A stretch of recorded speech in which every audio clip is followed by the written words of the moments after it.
Joshua asks, need recommendations for building a ticket puller for a raffle with Excel. I have very little understanding in Excel, so I will go through what I have tried so far. I need my sheet to output 3 different names weighted by ticket amount. I have tried using a lookup combined with a rand function, but it did not go quite like I had wanted. The function I was attempting to use to select winners is a lookup function, inside of which we have a rand function that is being matched to a cumulative weight of the chance that everyone has to win, and then returns the name of the winner. Now he's encountering 2 critical issues. First of all, due to the way his function is constructed, somebody who has a cumulative weight of 1 can never be the winner. And that's because the lookup function always looks for the next smaller item. The lookup function is also quite outdated. This was a function that was introduced at the start of Excel, but since we have gotten better alternatives, one of which is the XLOOKUP function, which I will introduce in a moment. Secondly, he would also prefer if one name can only be drawn once. So somebody who won the first prize cannot always also be the winner of the second prize. Let's see how we can fix this. So I have recreated the dataset that I was given by Joshua. As you can see, we have the name of the ticket holders, their donation amount, and the number of tickets they have gotten for that donation amount. So now we need to calculate their chance of winning. So in order to calculate this, we take however many tickets they have and divide this by the total number of tickets in circulation. So we do this by taking a sum of all available tickets. We make sure to use absolute references for the sum range so it does not shift down when we pull this down. I press enter and I pull this down. Now we can see the chance everyone should have to win our raffle. As you can see, Laura has 400 tickets, so by far she has the largest chance of winning this raffle, being 74%.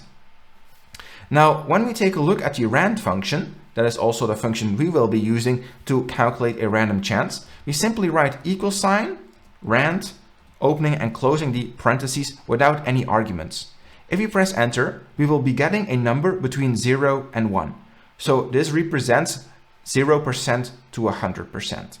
Now, most random generators in computers are never truly random. They base their output on a certain input. For example, the 10 decimal of the temperature your computer had, or the 10 decimal of the current millisecond. Now, in Excel, we do not have the possibility of setting a seed value. Most random generators allow you to do this. So you provide the seed value, and whenever you perform the same calculation with the same seed value, you will get the same results. And so this way you can repeat your results. However, in Excel, this is not possible. So each time I press enter on any formula in my sheet, it will recalculate this random chance. So when you have calculated the winners, it is best to copy your results, either take a screenshot or paste the values instead of using the formulas. I will show you how to do this at the end. Okay, so this will return a number from 1 or 0. So what we are looking to do is to calculate here the cumulative chance, and then we can indeed map this with whatever the rand function has returned. So the cumulative chance is the chance of the current user plus the chance of every ticket holder before him to win the raffle. So for Luke, that's simply his own chance, but for Jack is the chance that he wins plus the chance that all the previous people won. So that is what we have in E2. And now we can simply pull this through. And as you can see, in the end, we end up with a 1. So this 1 represents the chance that any ticket holder wins something. Well, that is of course 100% because always someone will win something. Okay, so what I would like to do is to create a sample so that we can check if our function actually works correct. So we will generate 100 random numbers. So I will drag this here into column G and then pull this down to 100 rows. So I go all the way to 100. There we go. Now, what I want to do is to find for each random number generated who should have won. So how we are going to do this is indeed with a lookup function, but not with the regular lookup function. We will be using the new and improved version being the XLOOKUP function. Now, if you do not have access to the XLOOKUP function, it's also possible to do this with a combination of index and match, but XLOOKUP is a lot more easier to use. So we write $XLOOKUP. And so just like with a lookup function, we provide a lookup value. So the value we are going to be looking for is the currently randomly generated number. Then we need to provide a lookup array. So where will we be searching for this random number? Well, it will be in their cumulative chances, right? So what we're trying to achieve here is that, for example, in this case, where we have 0.98 as a result, well, then we actually want Garrett to win, right? Because it's between 96 and 1, so then we want Garrett to win. In this other example here, in the third row where it returns 67, then we want Laura to win, because Laura should win each time the random number is between this 22 and this 96. Okay, so now we also need to provide a return array, and that will be the name of the person that won. So we can find this in column A. Now, we're not done yet, so we need to go to the fifth argument, being the match mode. So I press 2 commas to go to the fifth argument, and there we can see we have 4 options for the match mode. The default behavior of an XLOOKUP function is an exact match, meaning we will be exactly looking for this number in our lookup array. However, since these are random numbers, that will never happen. So we need to select one of the other options, being the exact match or the next smaller or next larger item. And so this is very crucial, and that's probably what went wrong when Joshua used the regular lookup function. So what you need to provide here is the exact match or next larger item. Why? In this case, if we have 0.98, well, that falls in between 0.96 and 1. And so who do we wish to win? Well, that would be Garrett. So we need to pick the next larger item. And so this also proves that Garrett will actually be able to win in our raffle, not like it was the case in Joshua's example. So we put a 1 as a fifth argument, which represents the exact match or next larger item. Now I close the parentheses, but I also make sure to fixate my references for the lookup and the return array. So I will use the F4 shortcut to place $signs in front of the letter and the number of these ranges. Then I press enter and we get a result. Now I pull this through and we will get a winner for every random chance generated. Now, one thing you have noticed is that the chances automatically updates. That is an unfortunate side behavior, so each time you will be doing calculation, these random numbers will actually change. Okay, so let's continue. Now I want to check how often each person won in this 100 samples. So we take all of the ticket holders, and now we are going to do a COUNTIF function. So what a COUNTIF function does, it will count the occurrences of a certain piece of text within an array. So in this case, the range we are going to select is the range of the 100 winners. And then what are we going to count? Well, the name of the current person. So in this case, Luke. I make sure to use absolute references for the range containing all the names. I close the parentheses, I press enter, and I pull this down. Now we can see how often every person won. Now, generally, this is what we call the law of big numbers. If you repeat a random experiment often enough, you will always end up with the initial chances. So in this case, we expected Laura to win 73% of all the raffle pools. Well, she only got 66, but still it's very clear that Laura has a larger chance to win than the other players.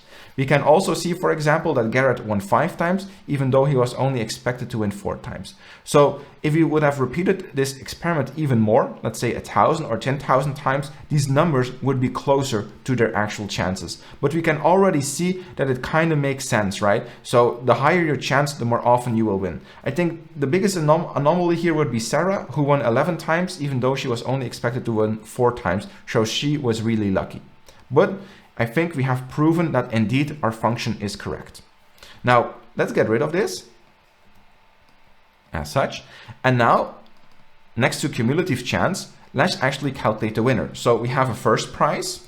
So the first prize. So how are we going to do this? Well, just like we did earlier, we are going to generate a random number, and we will use this random number as input to our XLOOKUP function. Okay, so the first argument to the XLOOKUP function is the rand function. And so then we are going to check this rand function against the cumulative chance. And then we are going to provide the return array with the name of the ticket holder. We provide the fifth argument, meaning we are looking for an exact match or the next larger item. Okay, I close the parentheses, and there we have the name of the winner of our first prize. And not super unlikely, it is indeed Laura who had the biggest chance of winning. Now we need to calculate the chance of the second player and the third player. Now we can simply copy this formula here and paste it there as such. Now, what you can see in this case, Laura won actually all 3 prizes. And so that's not the intended behavior. We first want to see, okay, who won the first prize, and then exclude this person from winning any of the further prizes. So how are we going to include the winner of the first prize? Well, it's by using the filter function. What the filter function allows us to do is to specify a range or an array and only keep certain records. So in this case, I am interested in the ticket holders and how many tickets they got, but I only want those rows that do not match the winner of the first prize. So the ticket holder name should be not equal. So we indicate not equal in Excel with a less than and a bigger than sign as the person who won the first prize, in our case, Laura. I close the parentheses and I press enter. And as you can see, we get the new results, but without Laura. Now, once again, we are going to calculate the chance of somebody winning. So we take their current ticket amount and divide it with the sum of the tickets that remain. Just like we did earlier, once again, we make sure to use absolute references here. And we pull through. So now we get the new chances. And you can see that Corey now has a much bigger chance of winning. Actually, in 41% of all cases, she should win, as opposed to 11% at the first raffle pull. Now, once again, we calculate the cumulative chance, just like we did earlier. So we take the current row's chance and add to that the previous cumulative chance. Then we pull this through, and in the end, once again, there's a 100% chance that at least somebody will win.